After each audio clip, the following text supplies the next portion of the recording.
ಮಾನ್ಯ ಅಧ್ಯಕ್ಷರೇ, ಬೆಂಗಳೂರು ಅಭಿವೃದ್ಧಿ ಪ್ರಾಧಿಕಾರದ ವತಿಯಿಂದ ಅನೇಕ ಬಡಾವಣೆಗಳು ರಚನೆಯಾಗಿದ್ದಾವೆ.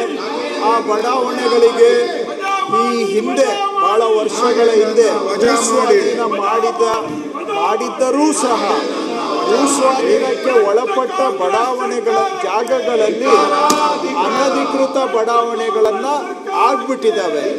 ಅವರನ್ನು ನಾವೀಗ ತೆರವು ಮಾಡಲಿಕ್ಕೆ ಆಗ್ತಾ ಇಲ್ಲ. ಆದರೆ ಅವರಿಗೆ ದಾಖಲೆಗಳು ಕೂಡ ಆಗ್ತಾ ಇಲ್ಲ. ಯಾಕೆಂದರೆ ಆ ಭೂಮಿ PDAಗೆ ಸೇರಿಬಿಟ್ಟಿದೆ. ಭೂಸ್ವಾಧೀನ ಆಗಿರೋದ್ರಿಂದ PDAಗೆ ಸೇರಿಬಿಟ್ಟಿದೆ. ಅವರಿಗೆ ಖಾತೆ ಆಗೋದಿಲ್ಲ, ಪೂರ್ಣ ದಾಖಲೆಗಳು ಸಿಗೋದಿಲ್ಲ. ಒಂದು ರೀತಿ ತ್ರಿಶಂಕು ಪರಿಸ್ಥಿತಿಯಲ್ಲಿ ಜೀವನ ನಡೆಸುವ ಬವಣೆಯನ್ನು ಅವರು ಅನುಭವಿಸ್ತಾ ಇದ್ದಾರೆ. ಅವರಿಗೆ ಒಂದು ರಿಲೀಫ್ ಕೊಡಬೇಕು, ಅವರಿಗೆ ಶಾಶ್ವತ ದಾಖಲೆ ಮಾಡಿಕೊಡ್ಬೇಕು. ಆ ಸ್ವತ್ತಿಗೆ ಬೇಕಾದಂಥ ಆಸ್ತಿಗೆ ಬೇಕಾದಂಥ ದಾಖಲೆಗಳನ್ನು ಅವರಿಗೆ ಒದಗಿಸಿಕೊಡಬೇಕು ಅಂತೇಳಿ ಈ ಹಿಂದೆ ತಿದ್ದುಪಡಿ ಮಾಡಿದ್ದೇವೆ, ಅವಕಾಶ ಕೊಟ್ಟಿದ್ದೇವೆ.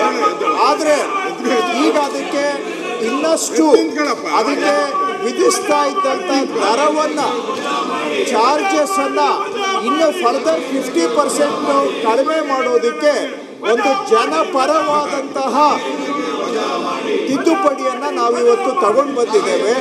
ಬೆಂಗಳೂರಿನಲ್ಲಿ ನಮ್ಮ ಅಂದಾಜಿನ ಪ್ರಕಾರ 1,11,560 ಅನಧಿಕೃತ ಮನೆಗಳು PDA ಸ್ವಾಧೀನ ಆಗಿರುವ ಜಮೀನುಗಳಲ್ಲಿ ನಿರ್ಮಾಣ ಆಗಿದ್ದಾವೆ. ಈ ಹಿಂದೆ 20-30 ಸೈಟ್ ಇದ್ದರೆ ಅದಕ್ಕೆ ಗೈಡೆನ್ಸ್ ವ್ಯಾಲ್ಯೂ ಅಲ್ಲಿ 10% ಚಾರ್ಜ್ ಮಾಡೋದಕ್ಕೆ ಅವಕಾಶ ಇತ್ತು. ಈ ವಿಧೇಯಕ ತಿದ್ದುಪಡಿ ಮುಖಾಂತರ ಅದನ್ನು 5%ಗೆ ಇಳಿಸ್ತಾ ಇದ್ದೇವೆ. ಹಾಗೆ 20-30 30-40 ಇದ್ದರೆ ಗೈಡೆನ್ಸ್ ವ್ಯಾಲ್ಯೂ 25% ಇದ್ದದನ್ನು 12.5%ಗೆ ಕಡಿತ ಮಾಡ್ತಾ ಇದ್ದೇವೆ. ಹಾಗೂ 30-40 40-60ಗೆ ಇದ್ದರೆ ಅದನ್ನು ಈ ಹಿಂದೆ ಗೈಡೆನ್ಸ್ ವ್ಯಾಲ್ಯೂ ಅಲ್ಲಿ 40% ಇತ್ತು, ಈಗ ಅದನ್ನು 20%ಗೆ ಕಡಿತ ಮಾಡ್ತಾ ಇದ್ದೇವೆ.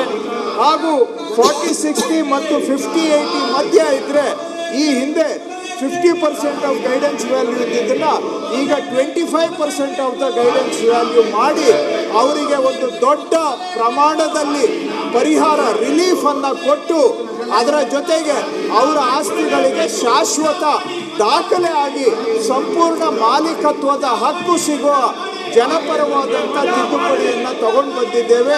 ಅದರ ಜೊತೆಗೆ PDA ಕಮಿಷನರ್ಗೆ 5 ಕೋಟಿವರೆಗೆ ಏನೇ ಕಾಮಗಾರಿ ಇದ್ದರೂ ಅವರ ಹಂತದಲ್ಲೇ ಮಂಜೂರಾತಿ ಮಾಡಬಹುದು ಅನ್ನುವಂಥ ಒಂದು ಅಂಶವನ್ನು ಕೂಡ ಈ ಕಾನೂನಿನ ತಿದ್ದುಪಡಿ ಮುಖಾಂತರ ತಗೊಂಡು ಬಂದಿದ್ದೇವೆ.